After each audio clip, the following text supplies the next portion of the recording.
नांदेड़ में मूसलाधार बारिश के सबब हालात काफी संगीन हो गए हैं। शहर के कई बस्तियों में बारिश का पानी मकानों में दाखिल होने से लोगों को शदीद मुश्किलात का सामना करना पड़ रहा है। पिछले 48 घंटों से नांदेड़ शहर व मुजाफाती इलाकों में मूसलाधार बारिश का सिलसिला जारी है। इतलात के मुताबिक आज सुबह 6 बजे से शाम 6 बजे के दौरान नांदेड़ जिले में 90 मिलीमीटर बारिश रिकॉर्ड की गई है। बारिश का पानी शहर के नशेबी इलाकों के कई बस्तियों में दाखिल हो गया है।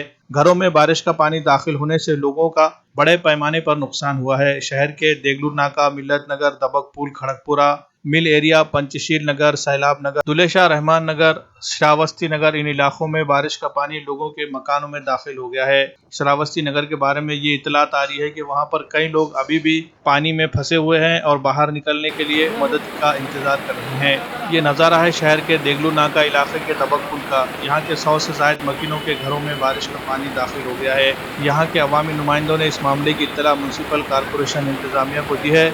इनका इल्ज़ाम है कि अभी तक यहाँ पर बल्दिया की जानिब से कोई राहत व बचाव की सहूलत दस्तयाब नहीं कराई गई है। अगर देर रात तक ऐसे ही बारिश का सिलसिला जारी रहा तो इन इलाकों में सैलाब आ सकता है। शहर के बेशतर इलाकों में सड़कें झीलों में तब्दील हो गई है। हर तरफ पानी ही पानी नजर आ रहा है। वाफना के मुकाम पर बारिश का पानी कई दुकानों में दाखिल होने की इत्तला है।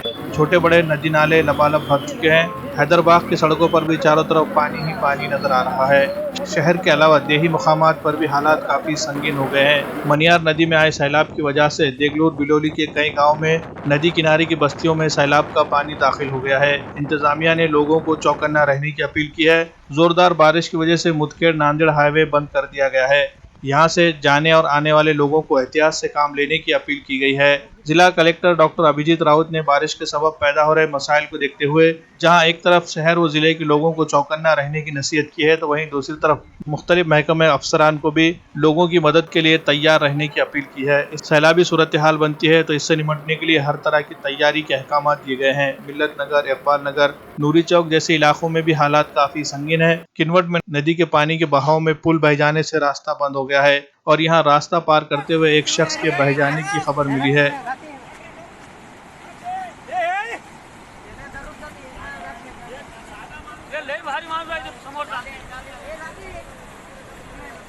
पाण्यामध्ये नको जाऊ म्हटलं तरी लोक अशा पाण्यामध्ये जातात।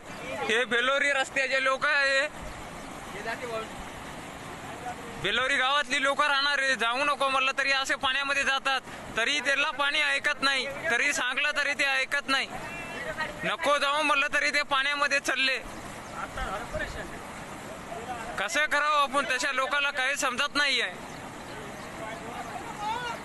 अरे निघलं रे भाई, वाचला वाचला वाचला वाचला वाचला वाचला वाचला वाचला वाचला। अरे रे गेला गेला गेला गेला गेला, पाण्यातून खाली पडून गेला। अरे कुठं गेला की काय नाही। अरे रे इथं डुबला पाण्यामध्ये, इथं खाली पडला त्याला।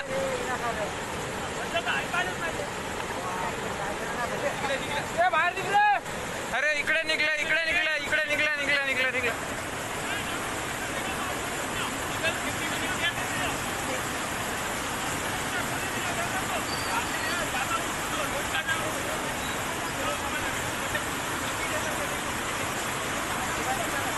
पकडणार त्याला ते आहे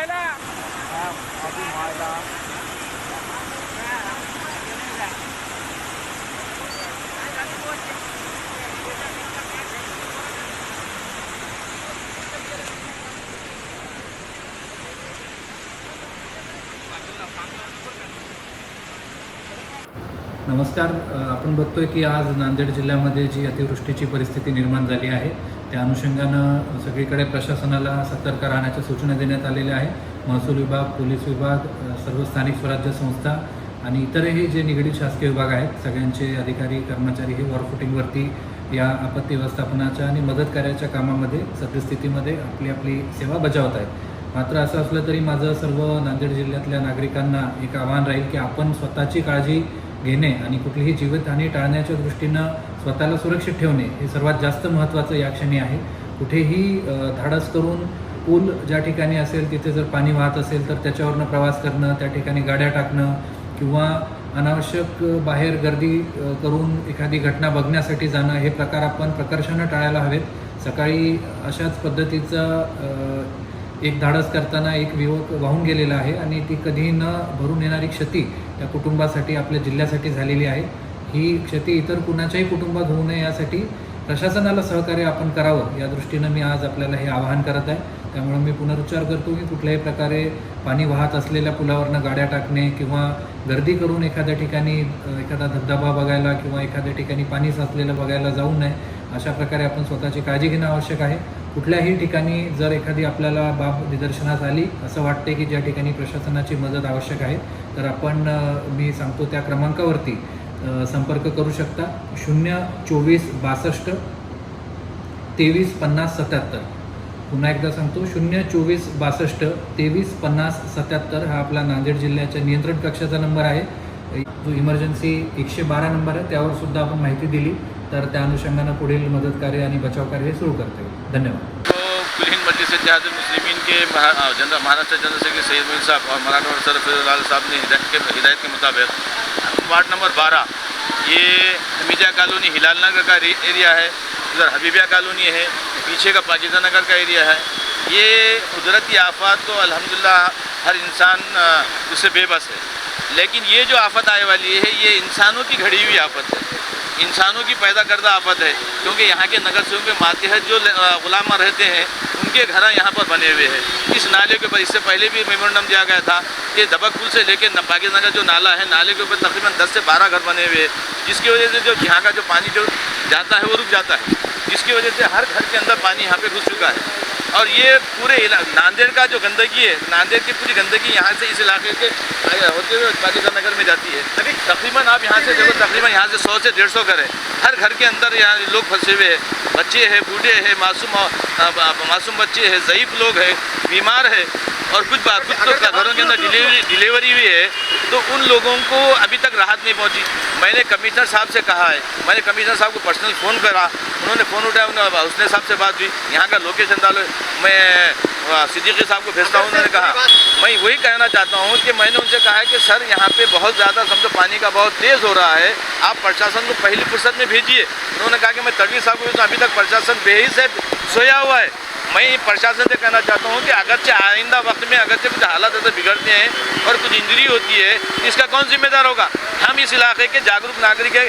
यहाँ से हमने समझो यहाँ के अवाम के दरमियान में रहते हमेशा हम खिदमत करते हैं. मैं होगा, हमारे साथ में नूरुद्दीन भाई हो गए, ये हमेशा अवाम के दरमियान. लेकिन अगर जो कुछ हादसा ऐसा होता है तो मैं कमिश्नर के साथ में इस इलाके में जितने भी कर्मचारी है बाज़ाब्ता उनके ऊपर फौजदारी का मुकदमा दायर करूँगा, क्योंकि ये ज़रूरी है. हम बारहा उनको इत्तला देने के बावजूद भी प्रशासन ऐसा मालूम हो रहा है कि उनको इस बात की परवाह नहीं है.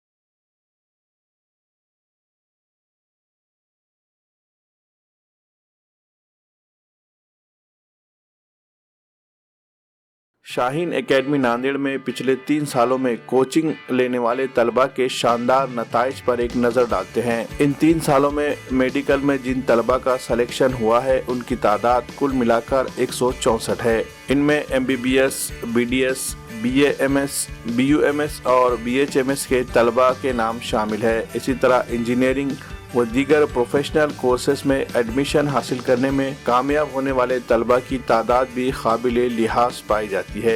इसके अलावा फाउंडेशन स्टडीज के लिए भी 8th, 9th और 10th के बैचेस चलाए जा रहे हैं, जिससे तलबा को नीट और JEE की इब्तिदा से ही तैयारी में मदद मिल रही है. बेहतरीन कैंपस और काबिल असातिज़ा की रहनुमाई में तलबा को किया जा रहा है तैयार. अगर आप भी अपने बच्चे को शाहीन एकेडमी नांदेड़ में दाखिल करवाना चाहते हैं तो जल्दी कीजिए. नशिस्तें महदूद है. नए बैच के लिए दाखिले शुरू हो चुके हैं. गैर मकामी तलबा के लिए हॉस्टल की सहूलत भी दस्तयाब है. मजीद तफसीलात के लिए हमारा पता है Shaheen academy, हस्सापुर, वागी road, नज़द bypass, Nanded.